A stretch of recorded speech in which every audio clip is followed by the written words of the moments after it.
안녕하세요. 시사건건 홀수영입니다. 이번에 다룰 이야기는 이재명 도지사 국정감사 이야기입니다.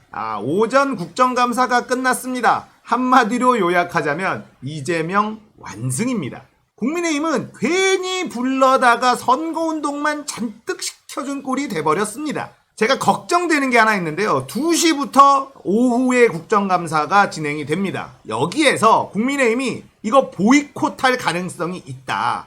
이런 느낌이 들었어요. 하면 할수록 손해다라는 게 느껴지거든요. 오늘 아침에 김어준의 뉴스공장에서 우상호 의원이 이렇게 얘기를 했거든요. 국민의힘 이재명 국정감사 땅을 치고 후회할 것이다. 이렇게 얘기를 했는데 그게 현실화되고 있습니다. 자, 이재명 도지사가 더불어민주당 대통령 후보로 확정이 되고 민주당 내에서는 국정감사에 나가지 않기를 바랐습니다. 하지만 이재명이라는 인물은 정면 돌파를 좋아하는 스타일이죠. 사실 이들의 의혹 제기, 말도 안 되는 가짜뉴스 뿌려대면서 의혹을 제기하는 것에는 정면 돌파 말고는 답이 없습니다. 포탈을 보십시오. 신문을 보십시오. 뉴스를 보십시오. 이재명 편이 없습니다. 이런 상황에서는 본인이 직접 정면 돌파를 하는 것, 이게 가장 효과적인데, 그리고 그것이 이재명 스타일이기도 하고요. 결국 이재명은 본인 스타일대로 정면 돌파를 선택했고 그 선택은 적중했다고 봅니다.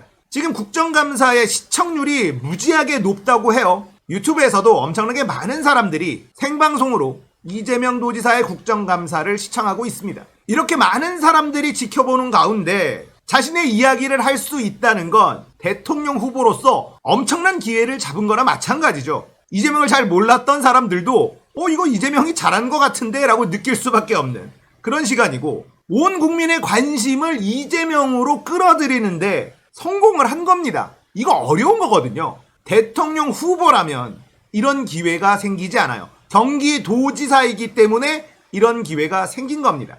국민의힘은 이거 우리의 공격 찬스다라고 생각했지만 헛발질이에요. 이재명이 잘못한 게 있어야 공격이 먹히는데 잘못한 게 없잖아요. 지금 엮는 게 전부 다 뭐냐면 유동규 측근 맞냐? 유동규가 측근이면 당신의 잘못이기도 한 것 아니냐? 뭐 그냥 이거예요. 이거 말고 다른 걸 가지고 온 것이 없습니다. 김용판 의원은요, 성남의 마피아 조폭 연루설을 또 들고 나왔습니다. 이 소설 예전에 흥행 안 돼서 문 닫은 소설이거든요. 이걸 그대로 가지고 옵니다. 이재명 도지사가 계속 웃어요. 그리고는 김용판 의원에게 이건 법적 조치를 취하겠다. 명백한 허위사실 유포, 공직선거법 위반이다. 법적인 검토에 들어가겠다. 이런 말도 했습니다. 면책 특권을 제한해야 된다라고 이야기했습니다. 시원했습니다. 국회의원들 앞에서 정말 당당한 모습이 너무 시원했죠. 이재명 도지사의 태도에서 느낄 수 있는 건 국민의힘 니들한테는 절대 쫄지 않겠다. 이런 기계가 느껴졌습니다. 노무현 대통령이 느껴졌어요. 영화 아수라를 편집해가지고 들고 나온 사람도 있었고 그냥 코미디였습니다. 국민의힘 의원들의 수준이 너무너무 낮았어요. 그럴 수밖에 없는 게 얘들이 가지고 온 공격 포인트가 다 뭐냐면 똥파리들이 만들어 놓은 거예요. 커뮤니티에 뿌리는 찌라시 같은 것들. 그걸 무기로 들고 나왔으니 먹힐 수가 있습니까? 국회의원이면 국회의원다운, 국회의원이어야 얻을 수 있는 정보들, 이런 걸 가지고 공격해야 되는데 인터넷에 돌고 있는 것들을 가지고 와서 공격을 하니 먹힐 리가 없죠. 자, 오전 국정감사 이 장면으로 모든 게 설명이 됩니다. 함께 보겠습니다. 제일 중요한 게 대장동 문제이기 때문에 지금 뭐 그 부분 하시는데 제가 이번 한번 보여드리겠습니다. 세상에 단순한 이치가 있습니다. 누가 도둑이냐 이렇게 얘기를 하면 도둑을 작물을 가진 사람이 도둑인 게 맞습니다. 이거 질문에 있던 겁니다. 예, 답변하십시오. 질문에 있던 겁니다. 질문하셨고 지난번에도 그런 게 있어서 일정 시간은 그렇게는 이게 국정감사가 의원님 아시고 계시겠지만 일정 정도 답변 들으시고 난 다음에 이야기하시죠. 우리 김도부 의원님 얘기하실 때도 다 들었으니까 좀 듣고 나서 시간은 어떻든 좀 배분을 할 테니까 그렇게 하시죠. 예, 우선 조금 기다려 주십시오. 예, 말씀하십시오. 예. 그리고 부정부패의 주범은 돈을 받은 사람입니다. 이 말씀 드리고요. 네, 의원님, 네, 제가 답변 좀 드리고 하시면 좋을 것 같고요. 제가 자꾸 돈을 제가 줬다는데 제가 말씀드렸지 않습니까? 제가 만약에 진짜 화천대유의 주인이고 돈을 가지고 있다면 정말 길 가는 강아지에게 던져줄지라도 고문치사, 정치사가 아니라 저 유서 대필 사건 조작했던 곽상도 의원 아들 같은 분한테는 절대 한 푼도 줄 수 없다 이런 말씀 드렸잖아요. 제가 왜 거기다 드리겠어요? 여기 의원님들을 드릴지 혹시 모르겠지만. 아, 그리고 아까 말씀하신 것 중에 제가 뭘 해먹었다 이런 취지인데요. 의원님, 분명한 사실은 의원님께서 소속하고 있는 국민의힘의 과거 새누리당이 당의 당론으로 공공개발을 막았습니다. 그 막는 바람에 저희가 질문에 답하는 중입니다. 혹시 네, 우선, 불편하시더라도 예. 저도 1380만 명을 대표하는 도지사입니다. 답변할 수 있는 기회는 주시면 좋겠고요. 질문 질의했으면 반박 자료가 언론에 그대로 지금 실시간으로 반박 자료 바로 나갑니다. 뭐 상관없습니다. 그거 당연히 하시겠죠. 질문 질의했으면 반일에도 답변할 수 있게 해주세요. 그런 법이 어디 있어요? 그런 법이 여태 있었습니다. 자, 여러분, 어떻든 자, 질문하신 제가- 거에 대해 답변할 수 있는 일정량은 보장해야 되는 게 서로 알고 계시는 거고요. 그리고 우리 지사님께서도 적당한 시간으로 딱 끊어서 네, 제가 답변하고 지금 정리해 1분도 주십시오. 말씀 못 드려서 조금만 예, 기회를 말씀하십시오. 주십시오. 예. 일단은 이 사건은 국민의 제가 시간 재고 있습니다. 그렇게 얘기하지 마시고요. 예, 빨리 정리할게요. 가능하면 예. 저도 기회를 좀 주시면 예. 좋겠습니다. 이제 전부 다 조용히 해주시고 예, 경기도지사님 답변하십시오. 네. 예. 이 사건은 명백하게 국민의힘이 공공개발 못하게 막았고 국민의힘이 그 동생이 뇌물 받아서 민간개발 주장했고 국민의힘 국회의원이 LH에 국정감사에서 압력 넣어서 LH의 공공개발 포기시켰고 성남시가 제가 공공개발하려고 했을 때 무려 4년이 넘도록 다수 의석을 활용해가지고 공공개발 막으면서 민간개발 강요했고 이 개발 이익을 차지한 민간업자에게 어떤 형태든 금전적 이익을 나눈 건 다 국민의힘 소속의 국회의원 또는 국민의힘이 추천한 국민의힘에 가까운 검찰 출신 변호사들 이런 분들입니다.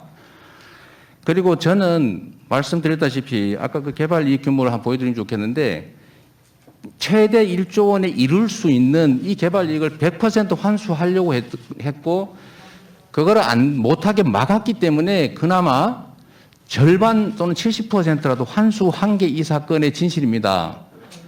그리고 아까 말씀하신 중에 설계 얘기하셨는데요. 그럼 다음에 하겠습니다.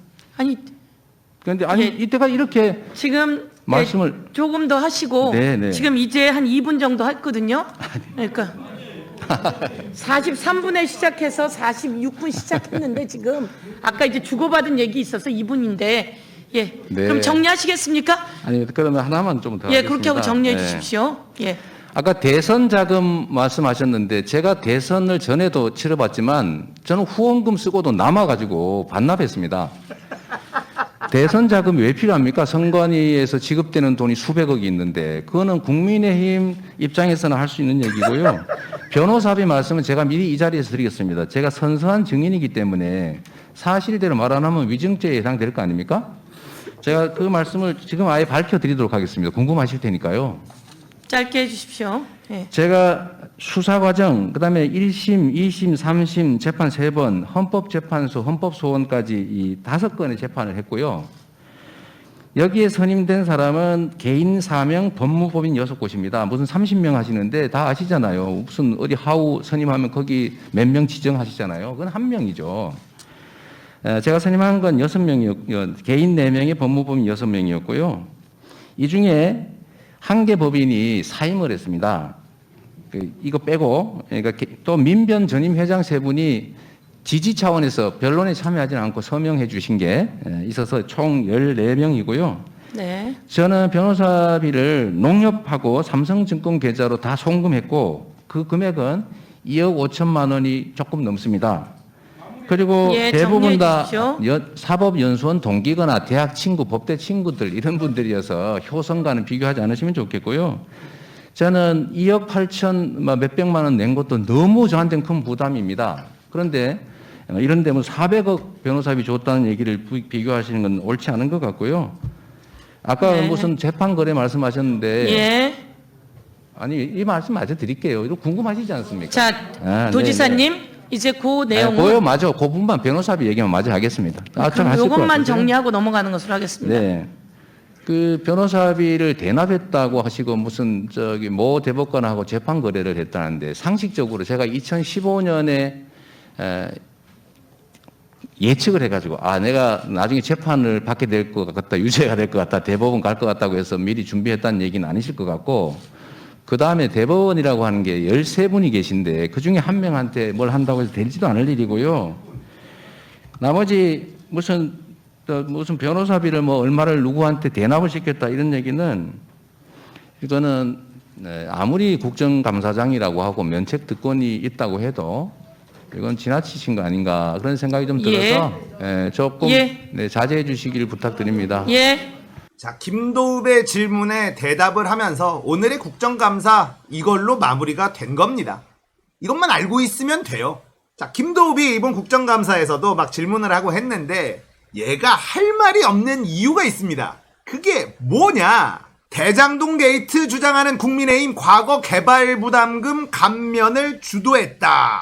자, 개발부담금을 감면시켜주자. 이거 누가 했냐? 김도읍이 했어요.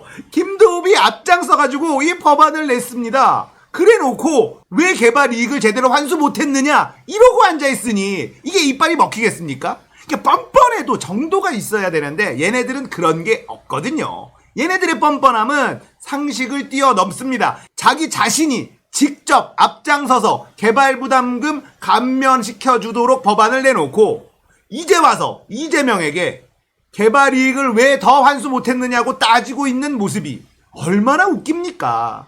이재명이 똑바로 대답을 하려고 하면 그냥 불이 나게 답을 막고 그런다고 해결될 게 아니잖아요. 자기들이 듣고 싶은 말만 하라는 거예요. 묻는 질문에만 대답하십시오. 다른 건 제발 좀 대답하지 말아주세요. 이러고 있는 게 오늘의 국정감사입니다. 뻔뻔한 국민의힘 알고 있었지만 참 대단하다 싶습니다. 오후에는 또 어떻게 처발릴지 기대하면서 지켜보겠습니다. 이번 이야기는 여기까지. 재밌었다면 구독, 좋아요, 알림 설정 부탁드릴게요. 감사합니다. 끝!